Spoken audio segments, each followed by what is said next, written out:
welcome to another episode of Swara Presents Beyond the Boundary powered by Solis. In this episode today we have White Ferns batter Bella Armstrong with us. Let's welcome her to the show.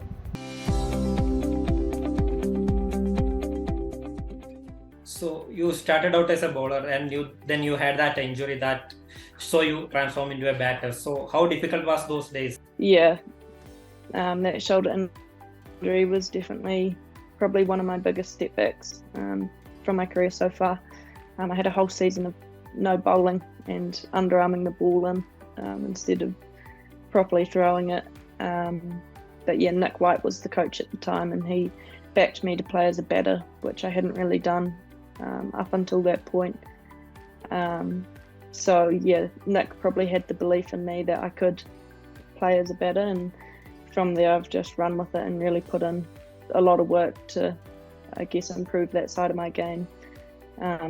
And yeah, at this point in time it's taken over from my bowling. My shoulder's still not 100% right, so the batting's definitely the biggest component of my game now, which if you had asked me 5 years ago if that would be the case, I would have told you definitely not. But yeah, it's still something I work through most days with rehab and strengthening it, but hopefully in the near future it will be back to full strength. Now let's talk about the 2022-23 Super Smash season where you had an amazing time with the bat. One of the striking thing about your batting was that strike rate. So how do you work on your T20 game, especially the power game? For me, I think it's a mindset, because I know I've got the ability to play with intent and play aggressively with the bat. So I think it's more a mindset to go out there and actually put it into game. It's probably my method of play is to be the aggressive batter, which obviously helps in the Super Smash T20 competition when that's kind of what you're looking for. And look, sometimes it doesn't come off, but the days that it does, it kind of all makes it worth it. I think it's always been the way I've batted, is to be the aggressive one. So it's just something I've tried to continue to develop my strengths rather than only focusing on the weaknesses. Now let's talk about your stint in Ireland. You had a great time with the Dragons again. So you had a great time. So how was that experience like? Yeah, Ireland was amazing. It was a new challenge, facing different bowlers, playing in different conditions. And I think it's developed my game a lot. And yeah, the Dragons were amazing. They gave me plenty of opportunity at the top of the order, which I tried to make the most of, because sometimes it's hard to get those opportunities, so you have to grab them with both hands. But yeah, Ireland was amazing for me. I think both on and off the field I've developed a lot, grown a lot, and yeah, absolutely loved my time there. So you grabbed that opportunity with both hands.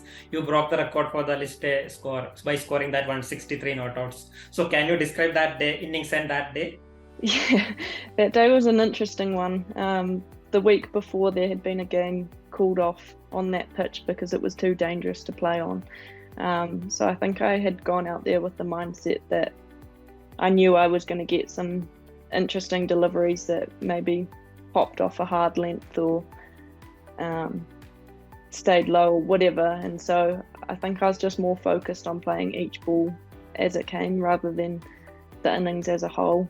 There was a girl in the first innings that had scored a century, so I knew it was possible, and I think it was just a game where staying out in the middle was enough and the runs would accumulate. So yeah, I'm not even too sure about it all. I don't think I ever really processed it, but it was just the day of batting time and it came off for once. Yeah, that was a great inning. So now you are with the White Ferns, so you just started out, so you might not be aware of all the things that's going on, but what was your experience with the White Ferns so far? Yeah, my experience with the White Ferns has been amazing. The girls have been so welcoming, and definitely included me into the group, and to be around and training with some of the greatest players in women's cricket in the world really has been amazing, to learn off off them in new conditions in South Africa where I've never played before has been incredible, and it's only going to take my game from strength to strength. But yeah, just trying to learn as much as I can from those experienced players in the group, and then off field just trying to ask questions and get involved as much as I can, really. So now you are playing for White Ferns and you are traveling with you went to Ireland. So how do you manage your studies and cricket together? I've actually taken the year off study, off university. Yeah, so when I went to Ireland, I decided that I was going to focus the full year on cricket and really put the hard work in for a year and see where it could take me. So I am on break from study, but I will be back in the new year. So yeah, that's another challenge to overcome soon. Yeah, great. So what are the things you like to do to unwind away from cricket? I enjoy spending time with my family, my partner, my friends, and then getting to the beach. We've got a family holiday home about an hour away from home, so I love to get there and kind of unwind, get away from cricket completely for a weekend or whatever, and then just trying to surround myself with good people outside of cricket.